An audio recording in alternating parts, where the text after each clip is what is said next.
Hear ye, hear ye, hear ye. What's going on, everybody? Welcome to the Dukes of Gaming. It's good to be here. I'm your host, Thomas, the Duke of Anime. And joining me is my fellow Duke, the Duke of Design. How are you doing this week, Ben? Hello. It has been a week. Not a great week, not a terrible week, just a week. In the And middle. here we are at the end of it. How you doing? I'm doing good, man. I cannot complain. Been a long week for me, too. But as always, I'm excited to talk about some video games, the one Always. stress reliever in my life. Yeah. So let's start off with what we've been playing, of course. I guess I'll start since it's just something real quick. I have been out of the house all week long. So I've only been able to play my Switch. And I've only been playing Pokemon Legends Arceus. Shouts out Taylor. He talked about that game earlier this year. So I won't go too deep into it. All I'll say is it's a great game with a lot of caveats. It's not something I would say everybody should rush and play. I think it's something that if you have nostalgia for Pokemon and you want to see how far this franchise has come, highly recommend it. But if you're somebody who plays a lot of JRPGs, this is not doing a whole lot to kind of, it combines a whole lot of things I've seen. I see a lot of Nino Kuni in there. I see a little bit of Dragon Quest in there, but I do feel that the games I just named do a lot of those systems better. But besides that, I really do think this game is something that is a triumph of the franchise. Hmm. And most people probably say it's the best Pokemon game. Yeah. It strikes me too as a game that would be pretty good as a kind of time waster, chill kind of game. Something you could do while you're like watching a show in the background Yeah. or in the room with other people or listening to a podcast or something like that where your attention's divided and that's not like a huge detriment to the game. Which is, that's a good thing. You hit I, the I nail on love the head. love having those Yeah. games. Yeah, you hit the nail on the head. That's exactly what I played it for. I probably played it 99% of the time with no sound because Yeah, yeah. the Pokemon don't say their names. They just do that. You know what I'm saying? They do the And there's little there's not really much voice acting, right? there's no voice acting. Yeah, well, there you go. I There's no voice acting. So it's a very all you're hearing is the music, and I would say it's very like Breath of the Wild esque. Like you can tell like Breath of the Wild was the template, Yeah, yeah, definitely. and so there's a lot of silence to be had in this game. So yeah, as a podcast game, it's great. I like I'll put it in perspective. I've only died. A matter of fact, I haven't died at all. There was Hmm. a time where all my Pokemon died, but my character was still alive, so I hightailed it out of there. But I've yet to die in this game, so I don't know what dying feels like. And it doesn't look like I'm ever gonna die. It just seems like it's a game where you're just gonna like go through and I will just never die. I will never die. In Pokemon, I am immortal. Yeah, But and I can't say that about all the other like in every other Pokemon game, like I've died a couple times, sure. So this game is aggressive. Like how Elden Ring is aggressively hard, this game's aggressively easy. Aggressively casual. It's like proud of being easy, which Yeah. honestly, a lot of games, like while I don't think they're, try to go out and be as challenging as possible, like this game goes out of its way to be easy, which I have to respect. I think that kids are gonna. I feel like this is already one of the highest selling Pokemon games, Yeah. and it's easy to see why because I can see kids loving this thing. Right. And the other game, speaking of kids, the other game I was playing the demo to Kirby. Um, Interesting. I have to say, this game is really good. Like Nice. Nice. I might have to get this at some point. I can't say it's, the best Kirby game because to Hmm. me, that will always be Kirby Air Ride on GameCube.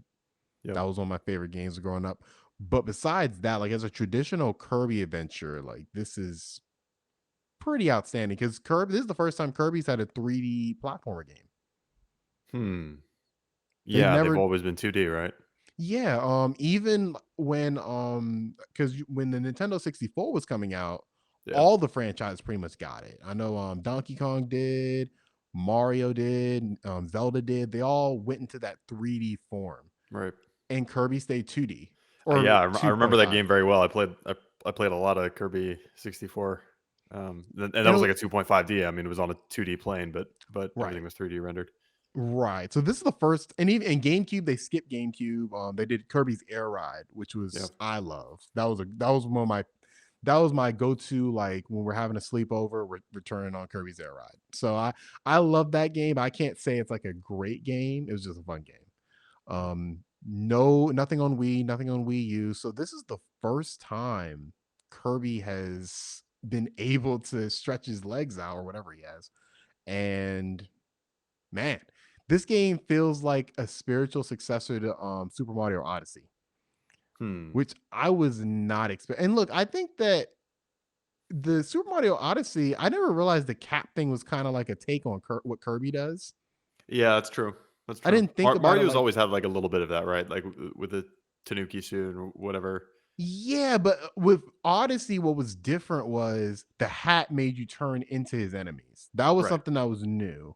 Right. I didn't think about the fact that, oh, he's stealing Kirby's move. That's what Kirby Sorta. Yeah. does. Yeah. Kirby just sucks It's them an in. inverse Kirby. Yeah, and this game has that, of course, which makes it seem a little like Super Mario Odyssey.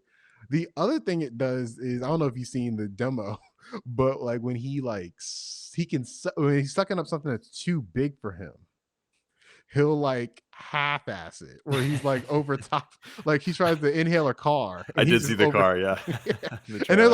there's a lot of stuff like that. And it's every time it's just hilarious. And this game is Yeah, hilarious too. good old So Carby. Yep, Carby. Yeah. You know, he has so many different forms, and the level design is really good. It looks vibrant as hell. I think this is going to be on some people's game of the year talks. Interesting. I think it has that Alright, so potential. are you gonna get it when it comes out? Or has it already come out? It's already come out. I have told myself I have to beat a game before I buy a game. Mm, Right? yeah, My backlog is, it's not even a too big. money thing. It's just my backlog. I looked at my backlog. I'm like, Yeah, this is too bad. This is too much. definitely, definitely. So once I beat Arceus, I plan on getting either Elden Ring or Kirby, which are Yeah. two completely opposite games. Yeah. As opposite as they come, probably. Because I was playing Yeah. on the hard mode in Kirby, and I was like, this is toddler stuff. And this is the hard mode. So I know it's gonna be like Arceus, where it's like I'm not gonna be dying, I'm just gonna be getting through, Yeah, but we'll see. I plan on getting it though, at some point. Probably get it for a friend too. I know my friend, she loves Kirby, so we might just be playing it together. that's cool. Yeah, I feel the backlog woes, that was a big, factor in deciding not to go for any platinums this year. I'm just like, "Man, I just need to actually Get finish through it. more games rather than spending more time on a few games." Yeah, no, it's better. And honestly, I feel like there is a thing of adding to your backlog, and there is a proud feeling of, oh, I have so many games to play, but it's also a matter of a sadness, where it's like, dang, all these Yep. games I never touched and I own, and And there's they just, nothing I like, can. hang over your head too. Right. They spoil your enjoyment of other things because you it's like this Exactly. obligation that you saddle yourself with It's exactly. needlessly. So I don't want to add to that. Yep. And but I'm gonna play it though. I had a good enough time with it that I want to experience this whole entire package. But the demo is pretty Cool. sizable. I highly recommend it if anybody's curious. It's free, of course. So yeah, that's pretty Excellent. much my week, a real Nintendo focused week. What have you been playing this week? I've been playing lots of Elden Ring still, and I am oh god, I'm ready for this game to be done. You at that I point? yeah, I am 95 hours in, and I was ready for this game to be done probably Ooh, 10 to 15 hours ago. Jesus. I am stuck, super, super stuck on a late game boss, an optional boss, so I am doing it to myself, but I do wanna beat her. She is a pretty important character even though she's optional, and she is just stomping my face, and it's, it's not so bad because by all accounts, this is the hardest boss in the game by far, and it may be one of the hardest bosses in the entire Soul series. Um, Mm. so it's not like I'm having a particular problem with her, but at the same time, it makes it worse because I try to look up like tips for beating her online, and it's just like Good luck. it's just yeah, just good luck. Yeah, pretty much. There's no way to cheese her really. Um, so I'm just stuck, and I've been trying to like grind away at her for hours, trying to like get a few more levels to get a small edge and damage, that kind of thing. But it takes a long time to get a new level now because I need like 150,000 runes for every level because I'm like level 140 at this point. So is there a max level?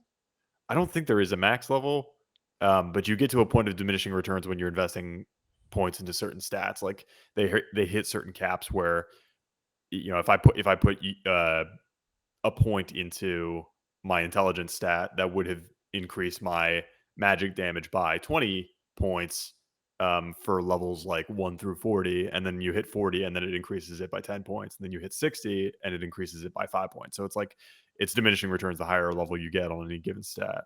Right. um but I don't think there's a level cap, but it's like it's harder and harder, and it takes longer and longer to gain a single level, um because I'm already really beefy. I mean, like I should, by all accounts, I should be able to beat her right now at the level that I'm currently at, but I'm not good enough or patient enough. So Either one. it's not a level cap type thing in terms of how good you have to be to fight her. It's a skill thing. I mean, I think there is a minimum level that you would want to be at before you even attempt her, but I'm well over Yeah, so I mean, the level. Yeah, you're already past the yeah, yeah, place of like this is just a matter of you have to find the right strategy. yeah, yeah, and get lucky. I think those because That's I've it. gotten pretty close to beating her a couple times and just gotten unlucky with a See, those are the particular most move. irritating. Those are Yeah. like when you're right there, like when you reduce the boss level like all the way down, Yeah. like it's like right there, like two hits away, Yep. and then those are the worst feelings. So I'm Infuriating, absolutely infuriating. But that is not the only game I've been playing. Uh, I really hope I'm done with it by next week, though. I'm pretty done playing Elden Ring. It's a great game, but it's wearing out its welcome for me for sure. Um, I've also been playing Final Fantasy VII, the original. I Yeah, oh I started this game last year or the year before. God, you know, it's been a long time. 2020 and 2021 were long years.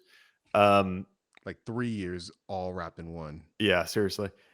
Uh, so I started Final Fantasy VII a little while ago. I got 10 to 12 hours into it. Really enjoyed it. I was having a good time, but I just kind of fell off for whatever reason. Um, I decided to pick it back up on a whim and have just been kind of plugging away at it. I'm not trying to really play it in depth. I'm really just trying to get a story experience of the game. So I'm kind of rushing through most battles and using the PS4 kind of cheats where you can get invincibility and unlimited limit breaks, that kind of thing, Mhm. to speed through most of the game. Um, I wasn't playing that way for the first few hours, and then I was like, "All right, I get it. I don't I don't really want to play this as a game system. I want to experience it as a story." Um, so yeah, I've been focused on that and really enjoying it. As archaic as it is, as PS1 as the game is, there's a lot of like interesting ideas in this game, and it's amazing how interesting they still are, even though they are portrayed in such a um, light way. Um, there, it's still there's just seeds of really really cool stuff. So it makes me really anticipate playing the remake, to see kind of how they modernize that. But also, I'm really excited for the future installments of the remake as well. Yeah, I can't. Look, I that was my favorite game of 2020. I love that Yeah. game should not exist. That game is like a thing from my dreams. So, yeah, I love the remake and yeah, the original game is one of those games where like, it's a classic for sure, but it's not the funnest game to go back to. Like, Yeah. obviously, there are plenty of RPGs that have come out since then, but I do think that it is one of those timeless things. I feel like every gamer should at least. I don't think everybody has to beat it per se, but I think people should at least play the Midgar section. It's not long; it only take a couple hours, but I think that like because even from when that game was released, that was to me the first time Final Fantasy embraced like an anime kind of Hmm. storytelling. Because the ones before that, my favorite, Final Fantasy 6, the before like Final Fantasy 6 and beyond, like Final Fantasy 6 more like steampunk, Hmm. and then before that is really like high fantasy. And so that was the first one. I can't even. It's hard to even describe what genre that is because it's. I would say it's Yeah. cyberpunk, but it's really Yeah. like Midgar. Yeah. yeah, You could call yeah. it. Like it's cyberpunk a little bit, but it's really like ecological. Like it has like it's very.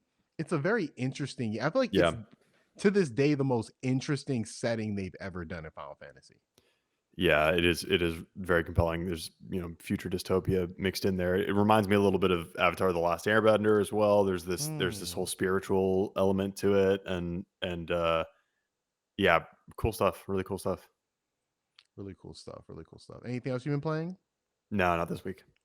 Well, speaking of spiritual things, people are spiritually pissed about Gran Spiritually, Turismo 8. Or Gran, I'm saying 8, Gran Turismo 7.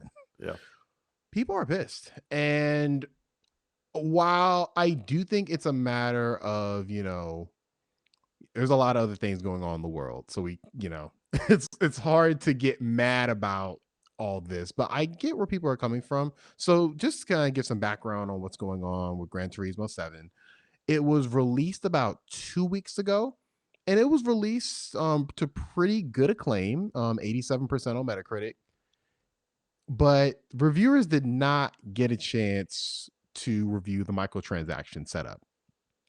And that has caused a lot of controversy because now cars that would cost, I don't know the game economy, but cars that would cost a small amount of money, in game money, now cost a lot of in game money. And now people are being forced to pay for them with cash if they want to unlock them in a reasonable amount of time. In addition, they put the single player as an always online type of single player. And due to this, whenever there's like a server outage, you can't play the game at all. And so there was a big server outage and it was out for an entire day. So obviously Twitter, obviously all the social medias were buzzing about this, yeah, and it's caused them to release on the PlayStation blog. They released an update about the situation. They've given players $1 million in credit. They have promised a whole bunch of improvements to the microtransaction system. But my question to you, Ben, especially since you are in the video games industry, is this a case of them not asking for them asking for forgiveness instead of asking for permission to do this? Like, are they just asking for permission? Are they just like, you know what I'm saying? Are they just they knew this was gonna happen, and so they just, they wanted to just get all the game out and everything, get the good reviews, and now they say, oh, it's easier to apologize. You know what I'm saying? yeah. I definitely get what you're saying, and I completely understand the perception of them trying to get one past the goalie. Essentially, Mm-hmm. um, I get that. This I would not assume that that is the case here, just to give the benefit of the doubt. This sounds like, classic live service woes to me, and I would, you know, assuming the best out of this situation, right? I Right. would bet money on on the idea that there was a discussion during development of like, oh no, we're screaming toward launch. We need resources in a few key areas. We've got programmers here and there, but we don't have enough for these areas.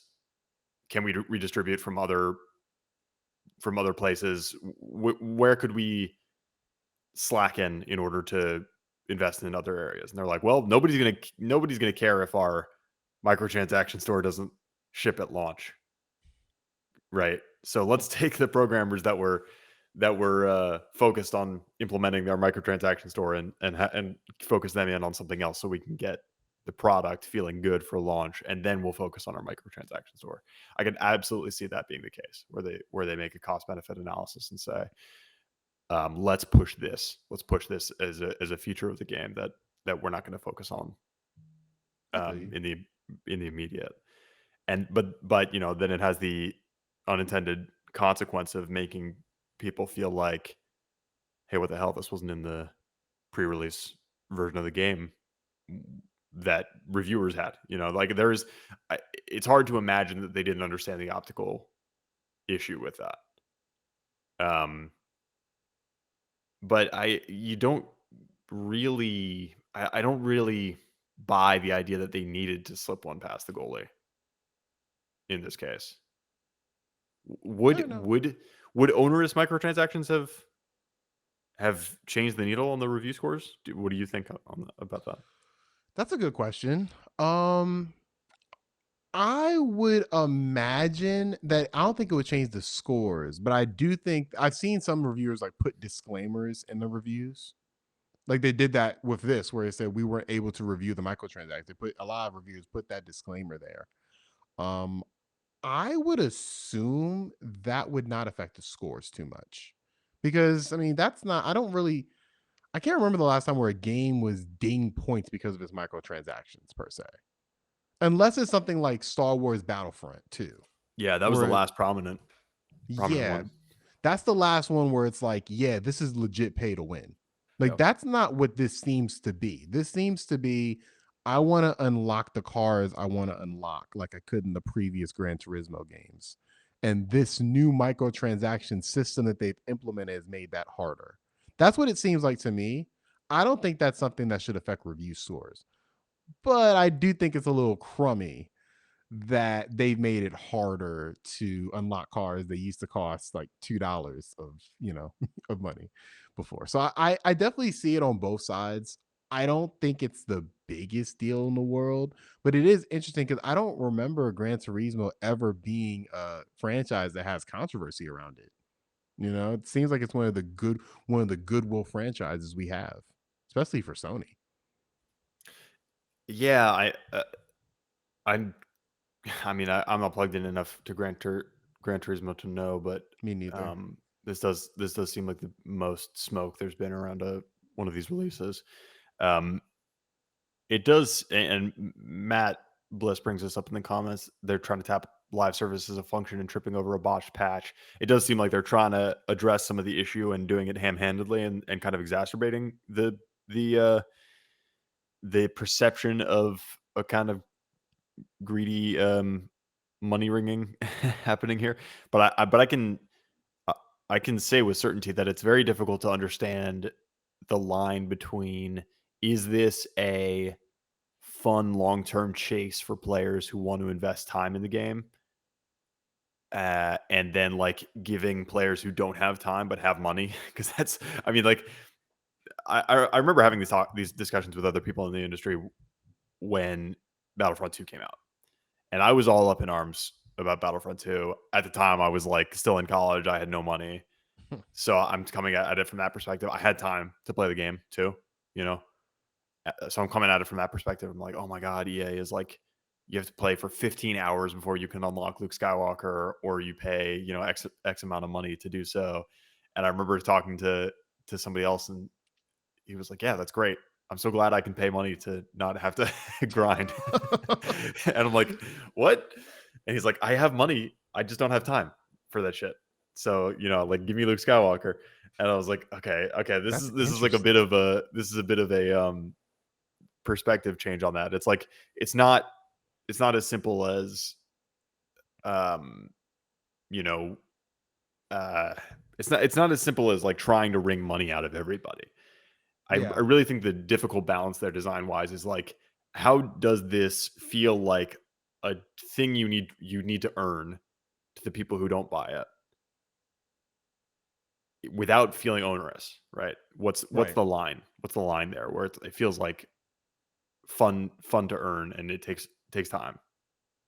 Yeah, I feel you. I think the microtransaction discussion is a very interesting one because I feel like with some games it's in there, but it doesn't like really mean anything. For example, I play a lot of sports games. And I feel like sports games are the ones that have the most microtransactions in them in terms of like that's how their economy is generated. Like 2K, I play a lot of 2K. 2K will sell X amount of copies and sell X amount of dollars, and then three times that amount will be made in microtransactions.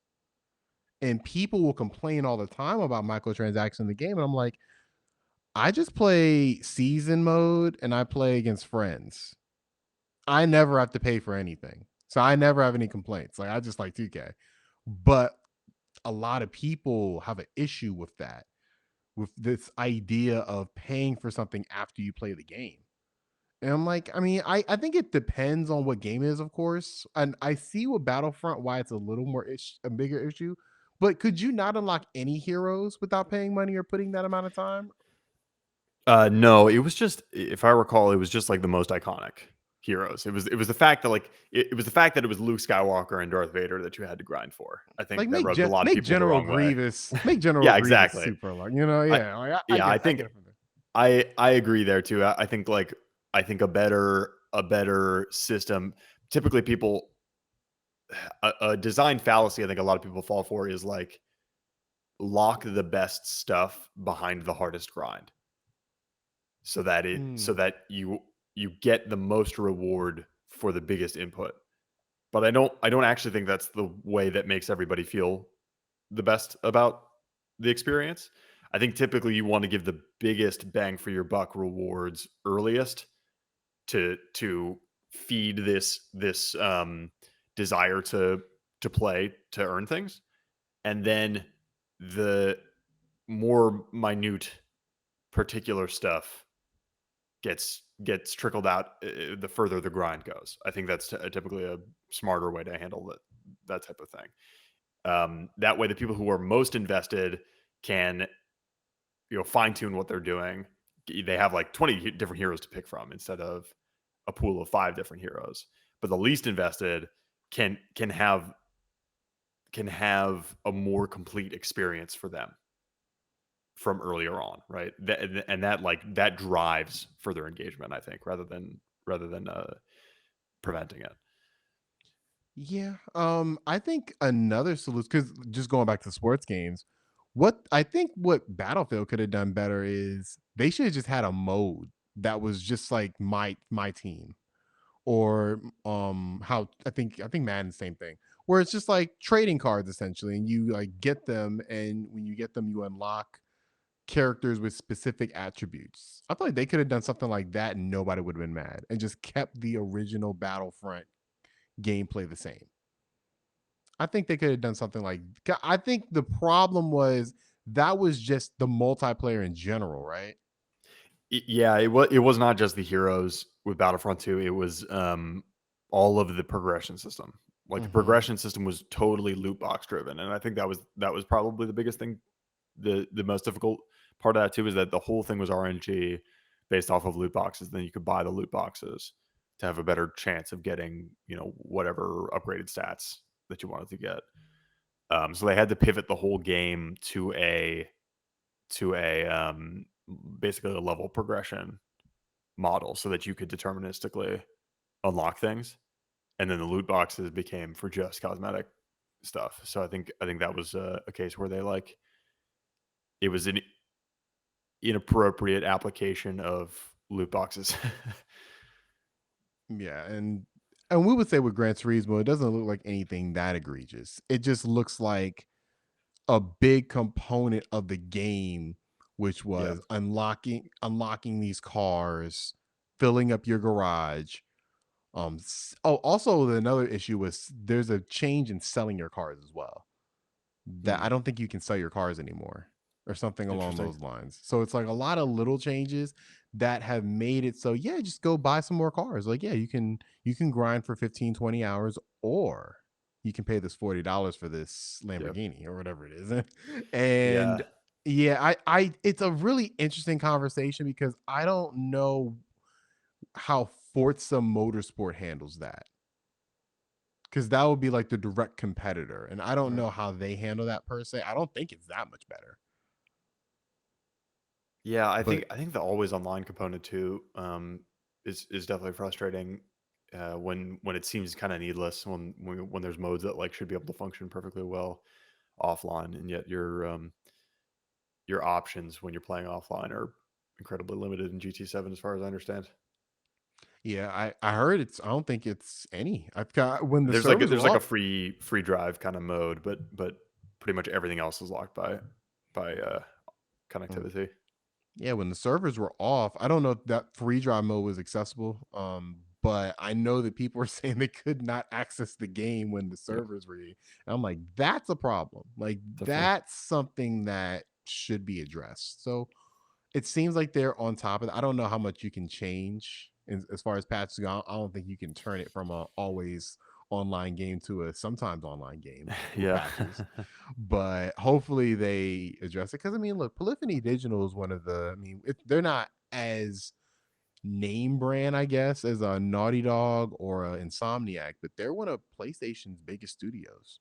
Yeah, and one of their most important too, I think, for Yeah, sure. and so I will give them like you. I want to give them the benefit of the doubt. I don't think this was they weren't trying to be EA. I don't think it was anything like that. But I do think they wanted to bring a more updated monetization strategy to the Gran Turismo series because as far as I know with GTA Sport and GTA 6, I played a little bit of GTA 6. Um, and the microtransactions were there, but it wasn't something I felt was necessary. Yeah. And now it appears to be a little more necessary. So hopefully they get it right in the future. Still has an 87%. So shouts out to Cole. I think he picked I think he picked that. So good pick. Good Yep. pick. Also, we need to talk about the latest announcement from Cyberpunk developer. Oh, blank on the name. CD Project Red. CD Projekt Red. Thank you. Yeah. So they released a little teaser. They released a little image of Lynx, I believe, announcing that they have officially begun pre-production, I believe, on The Witcher 4, Yeah. which I think is at some parts it's exciting, at some parts it's a little scary. Where do you fall? Where do you fall on the spectrum? I think this game is very far in the future, so I'm not terribly concerned about, like, cyberpunk rubbing off on this game necessarily, if that's what you're getting at here. Like, importing the woes of cyberpunk onto this new Witcher game. Mhm. Uh, I certainly hope the company has learned that they can take their time to get this stuff out, and that ultimately that's going to be the best strategy. They didn't learn the monetary lesson for Cyberpunk, but hopefully they learned the public perception lesson. Um, they're a good developer though. I still believe that even though Cyberpunk didn't come out fully baked. They're an ambitious developer. They're a capable developer, and Mhm. they've been working on proprietary tools for all of their games. I think their first game was built on one of BioWare's engines. So the original Witcher was, but then after that, I think have been working on proprietary internal engine, and now they are moving to Unreal Engine 5, which Mhm. is interesting. Exciting to Interesting me. to me. Yeah. Again, this game is still many years away. End of I the lifespan of the console to me. Like Yeah, that's where I'm sensing at yeah. least. I'm thinking like 5 years. Yeah, yeah. Um, so I'm not, I'm sure it's going to look great and all that, but there will have been other impressive Unreal 5 games before that. What's interesting is that Unreal is a well supported, very versatile engine with lots of external documentation and like ease of access, ease of on ramping, that kind of thing. That's one of the big wins that you get with Unreal. You get you know the full force of Epic Games, and the tools that they make for or that they use on their games, that they make to use on their games. So that should give people a little bit of hope, I think, as far as the technical stability of the game is concerned. Um, it should be easier for them to thread the needle between technological advancement and stability, using a more known entity like Unreal. So that's interesting to me. I'm with you on the optimism standpoint. CD Projekt Red has had a very eventful past 2 years, to say the least. Cyberpunk didn't come out to the greatest of reception, but that had less to do with the game as a in a vacuum, as opposed to the other factors of just the bugs of everything. I think the actual game that they crafted was great. And so I think that The Witcher 3 was great as well. I can expect this game to kind of continue on that. I would hope that the bugs are going to be less, is because even the Witcher 3 had a lot of bugs. So I'm hoping that moving to a more supported engine, I assume, because I believe Witcher 3 and Cyberpunk, those are on proprietary engines, right? Ones that they created. So Yeah, I'm hoping that them moving to gonna probably be the industry standard engine by that time. Like we're gonna see a lot of games come out on Unreal Engine 5 by that point. I would hope that that helps with that, but it's a far ways away. We'll know when we see it more. I'm excited because the story for Witcher 3 was, to me, I mean, that's to me the best Witcher story in general. I've read through, I didn't play 1 and 2, but I read through the stories, and then I've read the novels by the original author. And so I thought that The Wild Hunt was the best of the series in terms of the storytelling. So I'm very interesting to see where that goes in 4. I know that the pendant that was shown is of another school. So The Witcher, that where Geralt and them are from, that's like the cat school. And this is going to be a different school that we're focused on. So yeah. I mean, they're very particular to say that this is a new saga in The Witcher, yeah. which makes me think that it's not a direct sequel of The Witcher 3. The immediate thought coming out of Witcher 3 was that if they wanted to continue the series, they could do it with Ciri. I don't Hmm. think that's a good idea because even though she's a good character, she's like super powerful. She's like got like godlike powers, you know? She's like that. She's like the Avatar, essentially. Yeah. So it's not going to be the same Witcher type of gameplay with Ciri. Um, she's got like cosmic level concerns where Geralt has, Witcher level concerns. So if they want to keep that same kind of witchery, I've always described Witcher as like a fantasy noir. Essentially, Geralt is like a I like that. monster hunting detective where he's like solving the crime scene to find the monster to save the He day. he is basically that world's Batman. Like that's a Yeah, yeah, yeah. yeah. I didn't think of it like that, but yeah, that's a very good comparison. Very Um, noir feeling. Yeah, that's good. yeah. That's a good way to put that.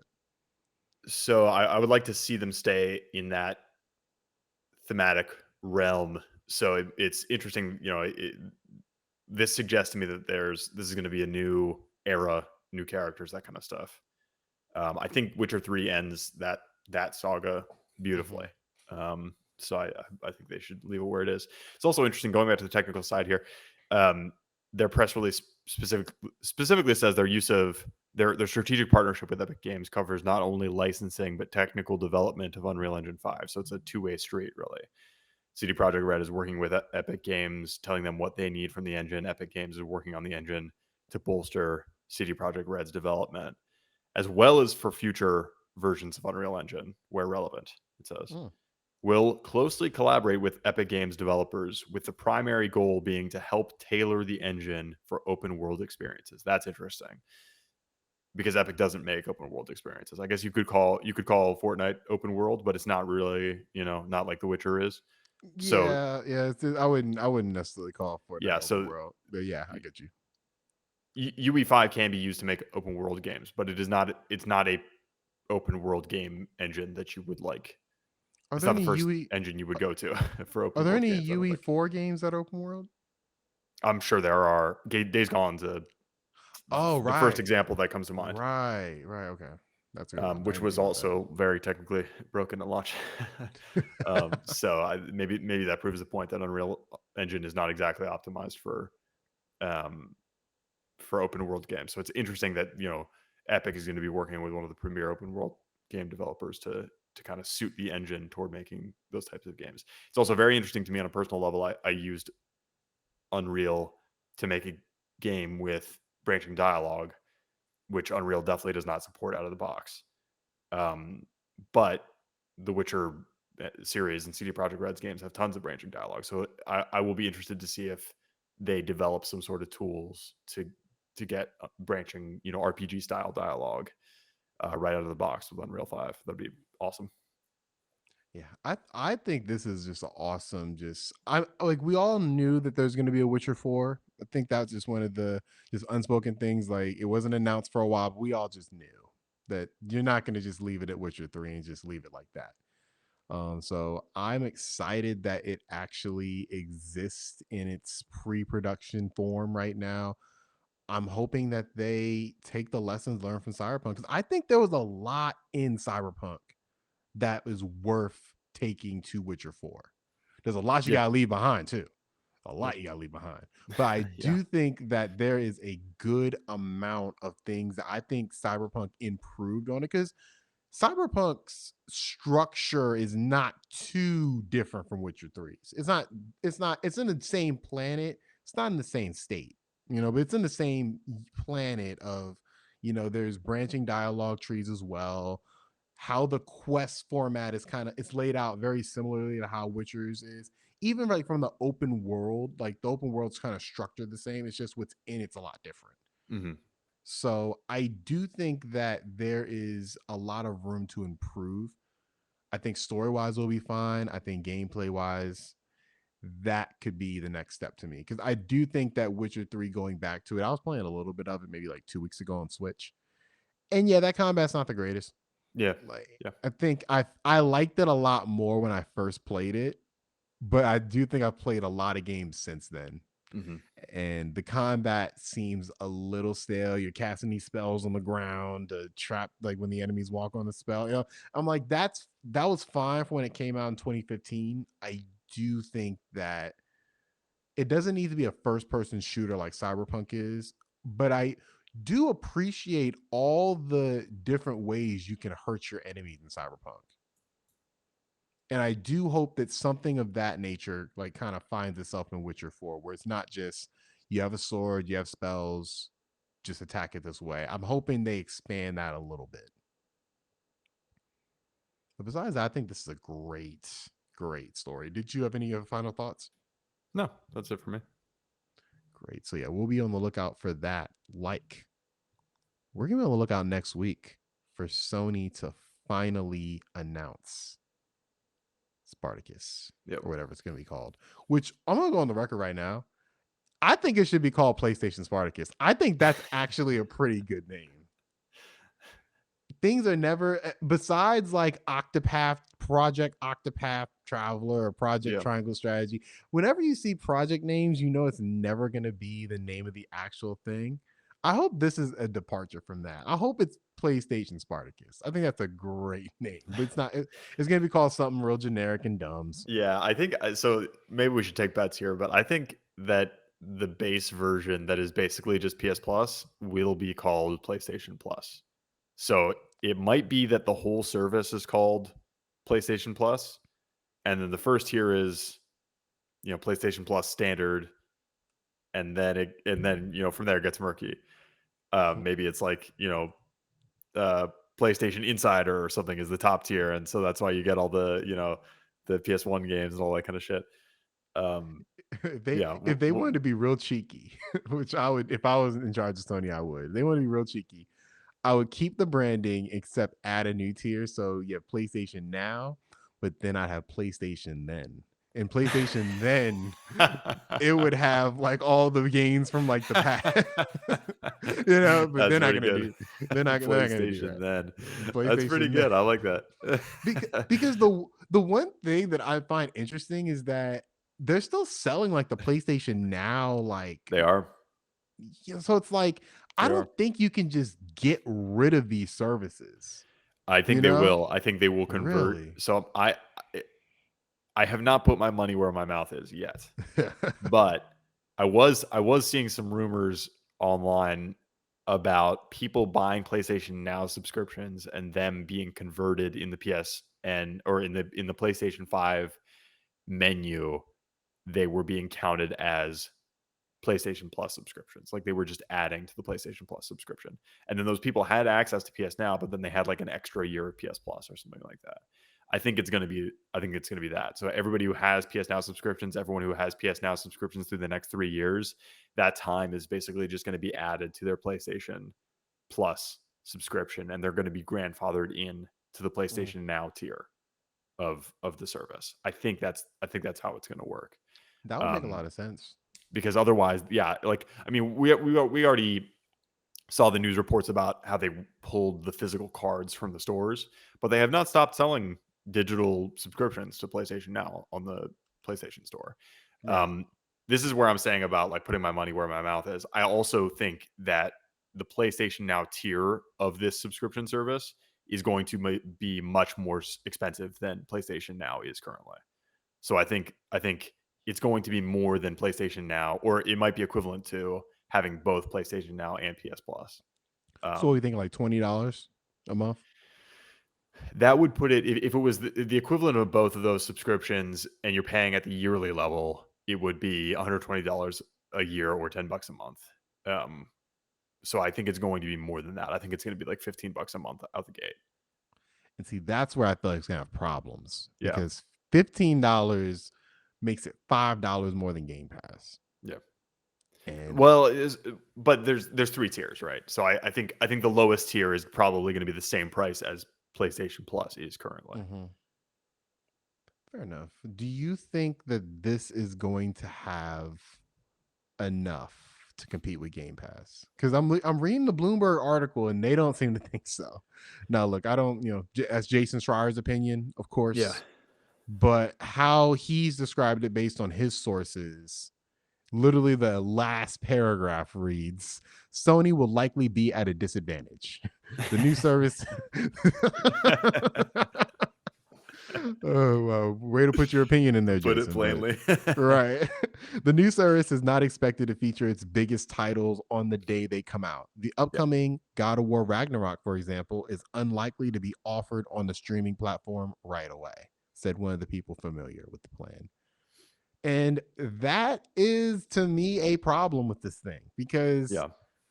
while someone like me, who I would love to play to have an easy way to access Sly Cooper, I'd love that. Like if that, because I feel like that's what they're gonna go for. They're gonna really get into the well of their like content they've released the past 20 years. And I think that's gonna be the bread and butter of this thing. But Game Pass is offering brand new Xbox exclusives day one. And I don't know what Sony's going to offer to compete with that.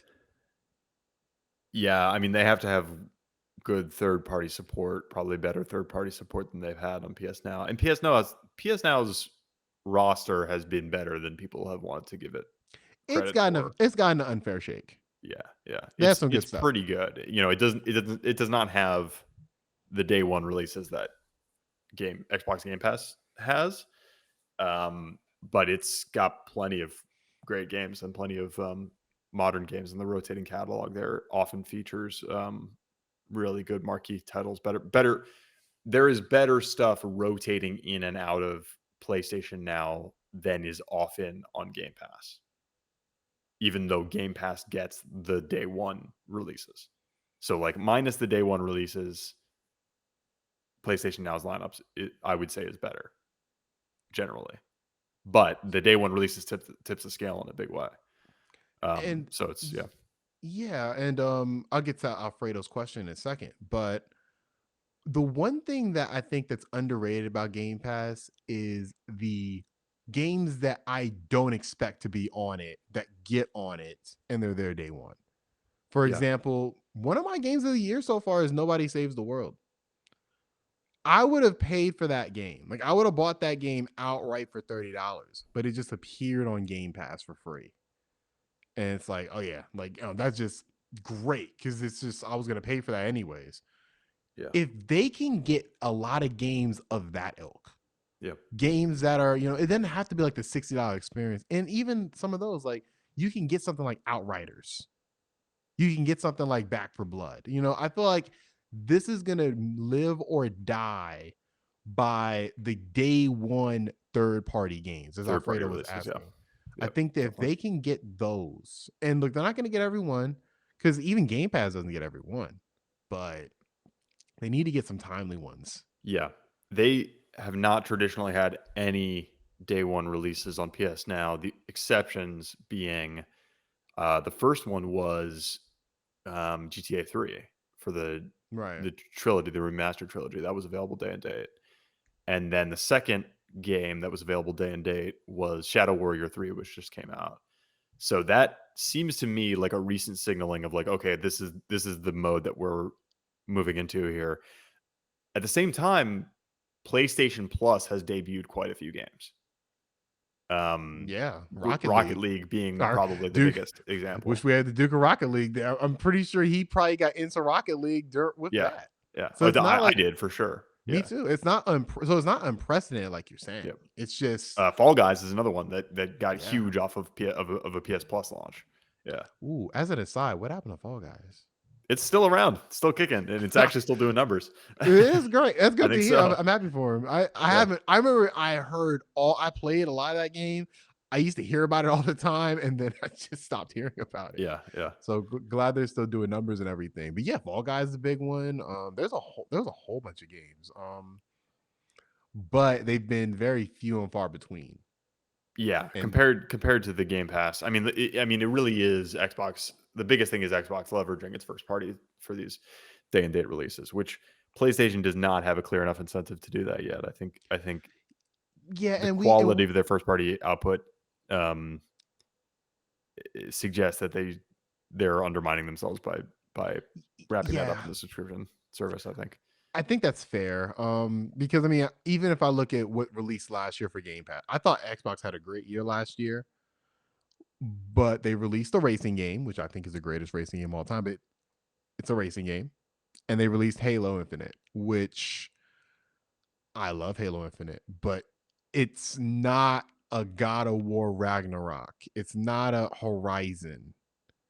It's just a different standard for a game like that. And so PlayStation has released these to me like best way I put it is like Oscar bait. They're like Oscar bait Yeah, yeah, games. definitely, definitely. And so they hung their hat on that. And I feel there is a fear from their standpoint that if you just release them, I don't even think it's a money aspect of it per se. I'm pretty sure it's a factor too, but it's more of a esteem standpoint. Like if we Yeah, release them yeah, for that's interesting. free, yeah, if we release them for free on this service, like I don't know, like, even when you think of like movies, like when a movie is streaming on Netflix, there's a different feel to it as opposed to if it was just came out straight in the movie theater. Yeah, I think too.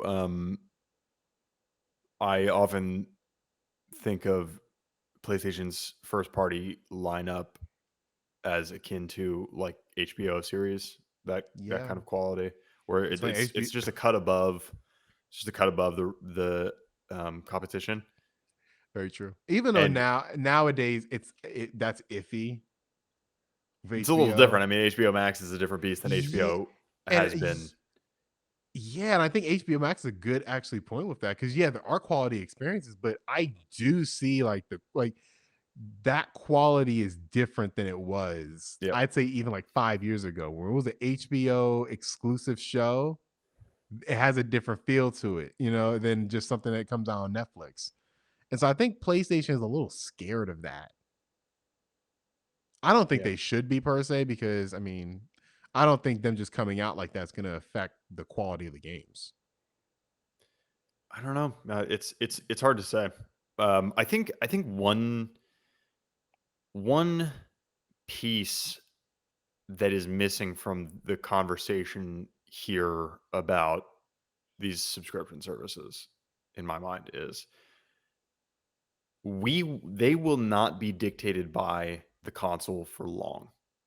The subscription services will subsume and succeed the consoles in many Mhm. ways. And when we are not playing on consoles anymore, we will still be playing on these subscription services. I believe that.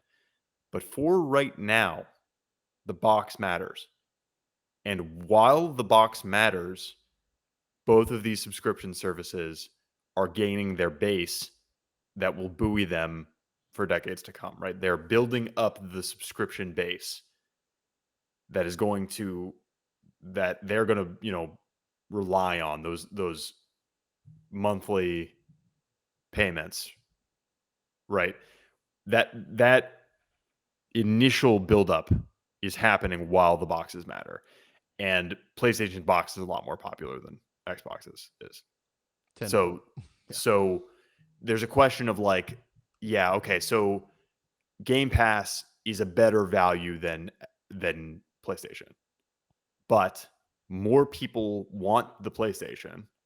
And if there is a roughly equivalent service on PlayStation and more people want the PlayStation, they'll go for the PlayStation and get the roughly equivalent service. Maybe they'll complain about it, but that's not like I think PlayStation might be looking at this and saying like as long as we are winning the popularity contest, we can have a slightly inferior service as long as we have a viable service, as long as it's viable. PlayStation Now isn't really viable currently, so I think they're right to rebrand, but I don't think they need to chase exactly what Microsoft is doing, and I would not be surprised if they see similar subscribership with a slightly less compelling product than Microsoft has because their ecosystem is more compelling. That's a great point. I completely agree with that. I think Alfredo asked a question. Are we saying that we are expecting these subscription services to move to an Amazon Luna type service instead Yeah, of like a being on cloud console? streaming. I wouldn't say, like, let's say there's not going to be a PlayStation 6. I'm not saying that. I do think there's going to be a PlayStation 6. Yeah, I But think so too. I do think there's line to be that's the last PlayStation, and that's when we're going to see that shift because I don't think we're remotely close to being able to just have it be a subscription service because I don't think there's any streaming stick or whatever. I don't know how we would even access the games. Like what device will be able to use at least right now that could do that. Besides a console that's easily accessible to like the majority of people. So I think we have to wait for technology to get there. But I do agree with you. That's the future. Like once you're able to just have a streaming stick or be an app on your TV, and then you cut it on, and you're able to play games at 4K 60. Yeah, I think that's the direction they want to go in. And I think that once they announce this is going to be a building block to that step. But I do think we're about a decade or more away from that being a reality. Yeah, I think we are not quite a decade from it being good enough for most people. Think about like the majority of video game consumers that are playing on console. I don't know if there's ever been a study of this, like, but what do you assume is the percentage of people that know that there is a game mode on their TV that lowers the input Ooh, latency? that's a good question. So if there's a ton of maybe people that 10, are maybe 10%, maybe. right, yeah, I think it's probably more. I think gamers tend to be a little bit more technologically savvy. Um, so I would say I would assume though that it's like sub 50%. Probably a high I agree. 40%. Definitely agree. Um, So if there are plenty of people that are playing games with input lag just because of their TV, and they're perfectly okay with that, then there are going to be plenty of people who are okay with the latency of streaming very quickly. It's not that far off. You know, it's perfectly playable for some types of games right now. I've said that before. Anything turn based is totally viable Oh, I streamed. agree. Yeah, Yeah, with turn-based games, I do a pretty good amount of PlayStation remote play when I'm out. yeah, And one game I was playing on it was Persona 5, and that works perfectly on my phone. yeah, But as soon as you switch to something like Spider-Man or, yeah. it's a It's rough. Yeah, no-go. yeah, And yeah, I don't know how long it's gonna be. Because I mean, I'm on a 5G connection. Like I have there's I have all the bars. I'm wired in on my PlayStation and it's still super laggy. So I'm very curious how long it would take to get it to a playable state for those type of games because those are the games that ultimately sell the console. yeah. I think in my experience, Stadia is most of the way there. It's not perfect, but it's pretty good. It's good enough Yeah, I to heard to Stadia have is really for good a decent for game session. I think streaming from a local system is trickier. So like you're doing remote play, there are more barriers there. Streaming from a company's servers is better. Like my experience with PlayStation Now is tends to be better than my experience with remote play from my PS4. Um okay, just that makes because sense. it's not a I'm not uploading and downloading from my local network, you know. I'm Mhm. just downloading from my local network if I'm playing on PlayStation Now. Um so yeah, I think it's closer than 10 years in terms of like broad playability. But yeah, some games are going to be worse than others for a while. So how long it's going to take for the box to lose meaning, I don't know. But even still, like so many people have PCs now that are capable of running these games. Um, if Game Pass is just as viable on PC as it is on Xbox, there's a different argument to be made there, right? In terms of devaluing the console. Yeah, also I want to bring I do want to bring the conversation to another question in regards to what we think this might be. Do we think we're going to get a PC announcement for this? I would think why not? Like It's a good question. I think that that would be a big thing Yeah, for yeah. this service. Here's the question: is everything that is available? So we know, or at least from the original Bloomberg report, they said that the top tier subscription would include game streaming. And does that include every game available on the service? Right? Because right now, as far as PS Now is concerned, you can play every PS Now game streaming, and you can download every PS4 game Mhm. because the PS3 games can't be played natively on PS4s. Um, you can stream all of that on PC, so you can already use PS Now on PC. Um, But it's but still not like console Game Pass. Oh, sorry, not console, PC Game Pass. Where on no, PC because you Game can't Pass, download you PC games.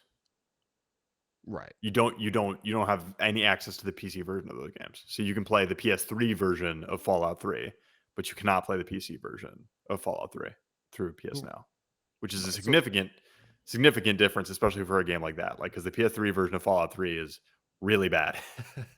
30 frames, right? Like Oh just no, it's 30. not even. I mean, it's like 15 frames sometimes. That game Oh that my game god, chugs on PS3.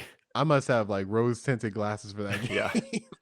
I love that game, but God, like I haven't even tried to go back to playing it. So yeah, yeah, playing that on PC at 30 less than 30 frames has to be a crazy experience because you own a PC to run that game at like 120, you know? yeah. So I do you think that they're going to because I mean even like PC Game Pass doesn't have every Game Pass game. Like it's almost its own separate thing, and new games get announced for that you know are usually already available on console Game Pass, and it gets added in the future. I guess because they have I don't know why that happens, but I'm assuming it's a technical reason. Do you think that we'll get at least some game if they do announce like a PC component of this? Do you think that we'll one will it just be streaming, or do you think it'll be more than that? I could it's difficult to say. I could make the argument that, like, maybe you have access to all of the PlayStation games that have been released on Steam, but that's Hmm, not that many right now. yeah, that's And, true. I'm not exactly sure how that would work. See, but like PlayStation, I think we talked about this before. PlayStation has a big uphill battle in terms of PC support. Microsoft has a PC ecosystem already. Well, Microsoft is PC. I guess that's the big thing. Like, Right. Well, I should say Xbox has a PC ecosystem in that yeah, you can buy Xbox games, or you can buy games from Xbox from an Xbox storefront on PC. There's no equivalent for PlayStation. So mm, there is no PlayStation licensing of PC games, right? right.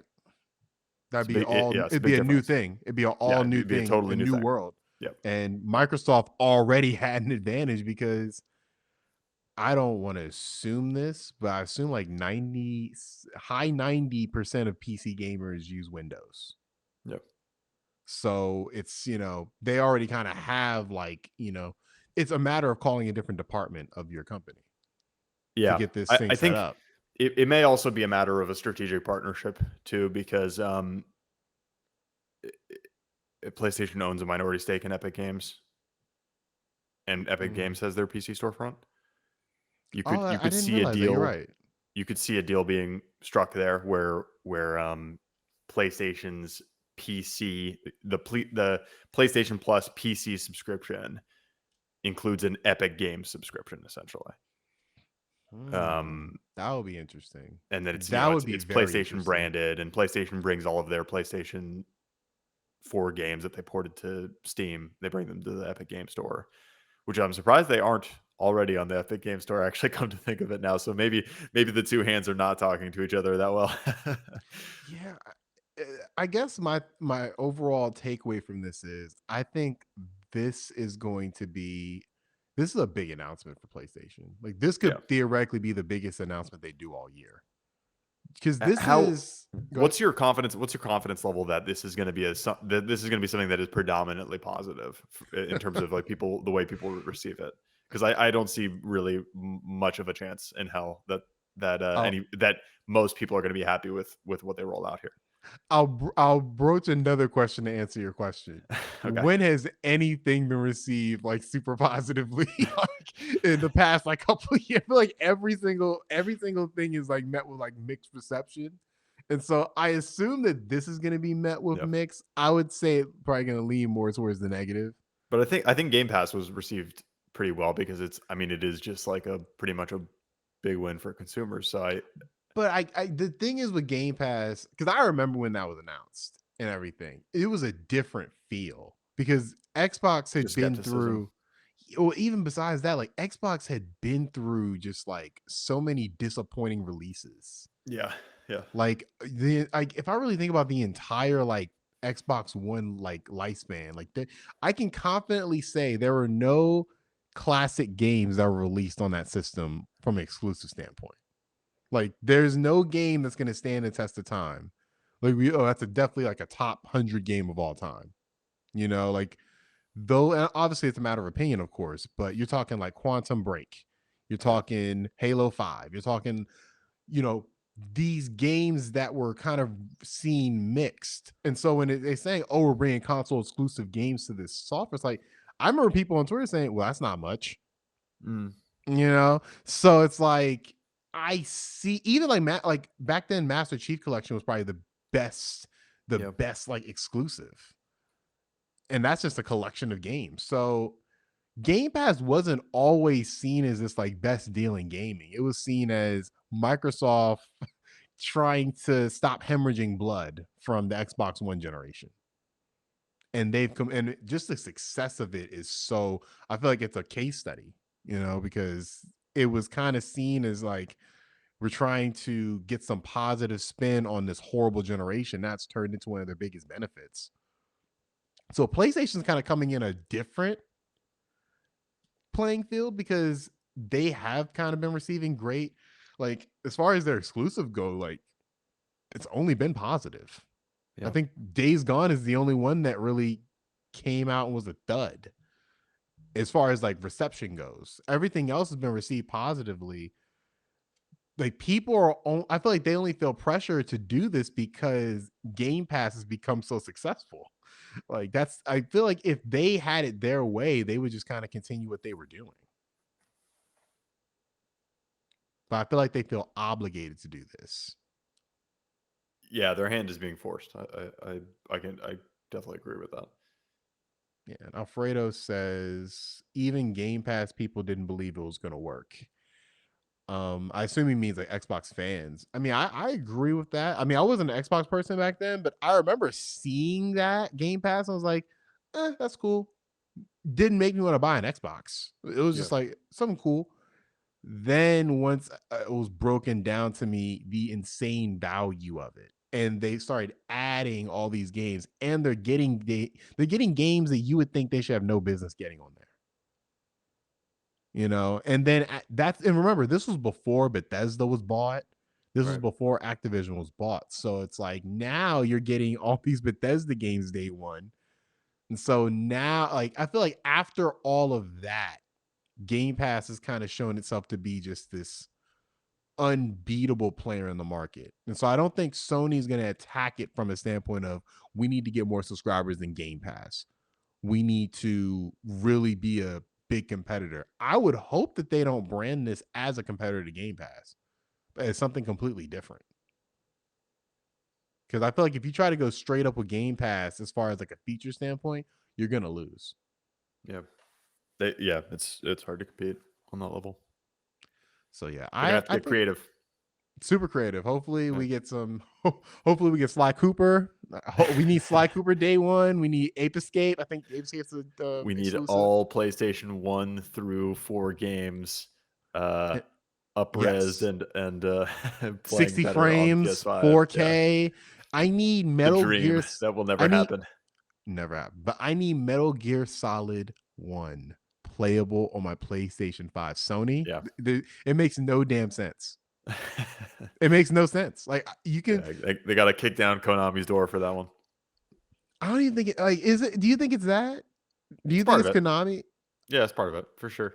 For sure. But the other games can't you play the other ones on there? You could play them through PS Now, but even now, I don't think that you can because of the licensing issue, and they never like renewed the license for the historical footage that was in those games. So you can't buy them on Steam right now, 2 and 3. Oh, you're I don't think right. you can buy them on Xbox right now either. Glad I asked then, because yeah, that's an issue. So yeah, Yeah. get that straight. Like make that part of the announcement. You have Come on, all the Konami. metal. You have all the Metal Gear Solid games day one. I feel like if they attack it from that standpoint and they market all the past games that they have available, like I feel like because that's why I like stuff like Disney Plus, where it's like, oh, cool, the Proud Family. Oh, Yeah, cool, yeah, yeah. Moesha. It's like I Right. think that aspect is cool. Even though I'll only go back to it like once or twice. It's You the know, not yeah, it's the novelty of it being there. It's there if you want it. Right, because you're not going to get God of War Ragnarok day one. You're not going to. You're not going to get her. Although I do think one thing they could do that Nintendo does, ironically, like Nintendo does this where they will release demos and time trials for their games randomly. Yeah. I was just playing Monster Hunter Rise on there for it was free for a weekend 2 weeks ago. I was like, oh, I would have never bought this game. Cool. I Yeah. Did think did they could do that. did If the they could original maybe Bloomberg article say something about that? I kind of recall something like that. I don't believe it did. I would think that would make sense. I feel like that's not hurting anybody. Like if you put like maybe like the first hour of a game in there. I think that's not like just a brand new game. Horizon comes out, you can play the first hour, or you could play like maybe a developer will set a place where the player can play.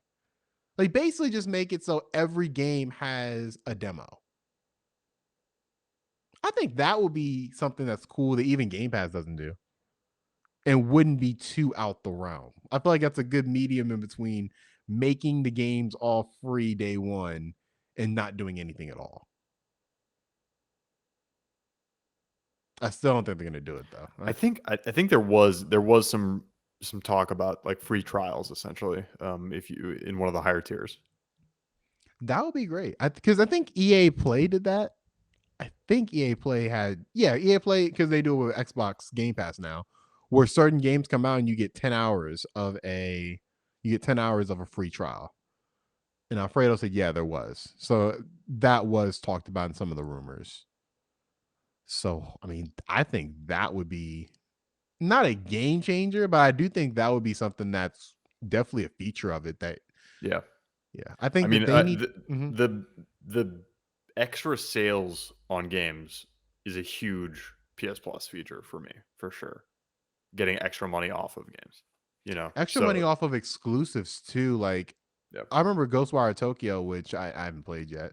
But Ghostwire, before it came out, like you could buy it for 53.99 Yeah, as Deathloop opposed. too was another one that you could Yeah, do that and with.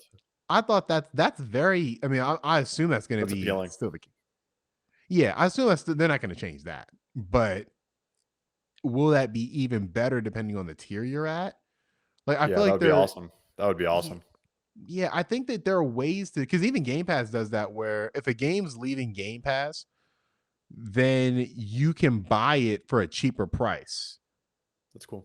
which I've always thought was super cool. I think little things like that to make the value of it go up. Like I think Right. they're gonna have to be, like you said, they have to be real creative, Yeah. because this thing is not competing with Game Pass just straight up. You're not gonna be able to get the same amount of games, same quality of games day one. But I do think them exploring, third party relationships, getting some third parties on board for releasing their games day one, it's going to be very expensive to do that. But, you got to spend money to make money. Yeah. So hopefully that's something they look at from a sales standpoint. Hope they attack it from there. And then we need our Metal Gear Solid on there as well. So please, please, Sony. Any closing It's thoughts must. on Spartacus? Anything you're looking forward to with it? Fingers crossed that this latest report from Bloomberg that they are revealing it next week is actually true, and that we don't get silence for a week. I feel like that if it's not true, that would be very sad. Yeah, yeah, I would, I feel like that would be super disappointing because they haven't announced when they would like make the announcement. yeah. I think this is another kind of question. Do you think that this service is going to go live when they announce it? Because No, I think that they will make the changeover, the same time that really, they announce it. Yeah, I think it's going to be. really. Yeah, I think they'll do some sort of, you know, not a state of play, but something equivalent to that, where they're like, and starting tomorrow, after like 9 a.m., the So they're service will gonna do be like available a to one more all. thing, like a one Yeah, more yeah. thing. Well, no, it'll just be like, you know, not allowing people to stock up on PS Now cards right before, Oh, okay, I right feel before you. the thing turns over. Well, I think they might set a cutoff date for you to be able to buy cards to Maybe. do that. But because I feel like doing it, so like it would have to be, they have to know they have something. Like I feel like if it gets met with negative reception and it's It's like, too yeah, we're late. making that change No, tomorrow. I think it's too late regardless. I think they just have to go full That's steam true. That's ahead. They fair. they gotta do it, and then they gotta adapt on the fly. There's no changing ahead of time. So So, I think they announce it and it goes live and let the chips fall where they may. That's my guess. well, I'm telling you, it's gonna be PlayStation now and PlayStation then. we will Excellent. we'll see. We'll see. Hopefully it's not something as corny as that, but hopefully they get a little creative with it. Yeah. So yeah, we will explore that hopefully next week. But speaking of then, I'm gonna do a little reminisce. So I was playing obviously Pokemon Legends Arceus, and I don't know why, but it was really tapping into that nostalgic feel, really hitting me hard. Of like, I loved Pokemon for a lot of my life. And so I went over to my mom's house and I found my old GBA. And it had a copy of my first Pokemon game that I really got into, which is Pokemon Fire Red. And have you ever played Fire Red or any of the older Pokemon games? No, I haven't. Okay, so Fire Red is a remake of the original Red Game Boy Color game, the first Pokemon game. So it was made in kind of like a Nintendo Game Boy Advance color scheme, technology, all that. So it looks like a kind of like an NES game, SNES game. And yeah, I was playing through that a little bit, and man, those games, while they are still Pokemon games, like there is a quality to them that I think that the newer games have sort of left behind. There's nothing that really beats them to me. Like they feel like those games are timeless to me. Like those are some of the games that if we're making like a not a rocket ship, but what's the thing when you're a kid and you a not a time machine, but Time like you capsule? time capsule. There we go. Time capsule. Like if we're making like a time capsule of what is gaming. I feel like you got to put Pokemon Fire Red and Leaf Green in there because Mm, they are better versions of the original games, but they're the original games pretty much one for yeah. one. And I forgot how good they were. That was what got me into Pokemon as a franchise. I can't say I stuck with Pokemon for a long time since then, but I definitely got into it with those games and obviously the anime. And yeah, just that was yeah, I just want to make a really quick You reminisce. kind of started by saying that, like, sort of saying that, like, they don't make them like they used to, kind of. Yeah, member berries. Yeah, Yeah, well, I'm curious, like, what is giving you the impression that something has been lost with the newer games? Is it just, attention to detail, this desire to, like, innovate, or they what's being lost? they become a lot easier. Okay. Where even like I didn't play a lot of it, but like it was way easier to die. Like Mm, the stakes were a little higher. Like because it was a lot harder to level up. Like the one thing that they've done now is, and a lot of RPGs do this, but Pokemon just makes it way easier. They all your Pokemon level up at one time. So like if you're fighting a battle with one Pokemon, all of them level up. okay. And with the older games, the only one that would level up is The one the who's one fighting. Pokemon that's fighting. So it makes the game longer because you have to basically in fights, like I would be like subbing out Pokemon left and right so all of them Just can get to these level them right. So it's even more. almost like a mini game in the Yeah, actual like that's cool. It incentivizes you to switch up your roster more. right, exactly. And it was just to me that aspect is a big loss, even though it's Mm, a feature now, because it just makes the game like with Arceus. I'm just like I haven't died yet. yeah, Like I haven't died. totally. I haven't felt even close to like being completely dead. And with those games, it was pretty easy to go into fights under leveled because the one thing about Pokemon games that make them easier now is like okay, you might have a level 45 Pokemon and you have like a level 35. But if you have like 6 level 35 Pokemon, you can just kind of chip away at the Pokemon you're fighting. Yeah. Now, in the older games, like that's still true, but it's harder to get all those Pokemon to level 35 Mm, because you have to grind and get them all there. right. You have to change Pokemon, you have to go all the way out of town. You have to go back to the town and go to the computer and swap them. Now they're all kind of with you. So it's just the games have gotten a lot easier. And I forgot how appealing this franchise was because while it's not a hard game. I played hard RPGs, but I do think something was lost in that transition from Game Boy Advance to DS. And from then on, it's just gotten a lot easier from there. Mm. So So what you're saying is that the old Pokemon games would properly crush Alfredo and give him a good experience. Is that what you're saying? I think they would crush him completely. Good. I think he Okay, would I good. think he would pray to go back to Elden Ring. Excellent. Oh man. So this has of course been the Dukes of Gaming podcast. Thank you for listening or watching. Again, you can listen to us on your favorite podcast service or watch us on YouTube or Twitch. Leave a like, a review, a comment, anything to help support the show.